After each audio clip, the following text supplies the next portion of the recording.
کراچی کے موسم کی تازہ ترین صورتحال آپ کے ساتھ شیئر کریں گے، جہاں آج گرمی کی شدت میں اضافہ ریکارڈ کیا جا رہا ہے۔ شہر قائد کے درجہ حرارت میں دوپہر ہوتے ہی شدت آ گئی۔ اگر آپ پہلی بار ہمارے چینل پر آئے ہیں تو سبسکرائب کر کے بیل آئیکن پریس کریں۔ محکمہ موسمیات کا بتانا ہے کہ سمندری ہواؤں کی رفتار میں کمی کی وجہ سے سندھ میں داخل ہونے والی گرمی کی لہر کے اثرات آج کراچی پر بھی پڑ رہے ہیں۔ کراچی میں درجہ حرارت کے اس حد تک بڑھنے کی ایک وجہ ہوا میں نمی کا زائد ہونا بھی ہے۔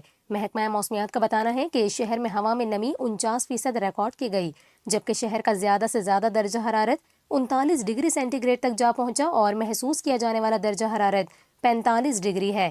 محکمہ موسمیات کی جانب سے یہ بھی بتایا گیا کہ سندھ میں موسم مزید گرم ہونے کا امکان ہے، جبکہ وسطی و بالائی سندھ میں کل سے دن میں درجہ حرارت 47 ڈگری سینٹی گریڈ تک رہے گا۔ دوسری جانب محکمہ موسمیات کا یہ بھی بتانا ہے کہ تھر پارکر، عمر کوٹ، ٹھٹھہ بدین میں آج بھی چند مقامات پر آندھی اور گرج چمک کے ساتھ بارش کا امکان ہے۔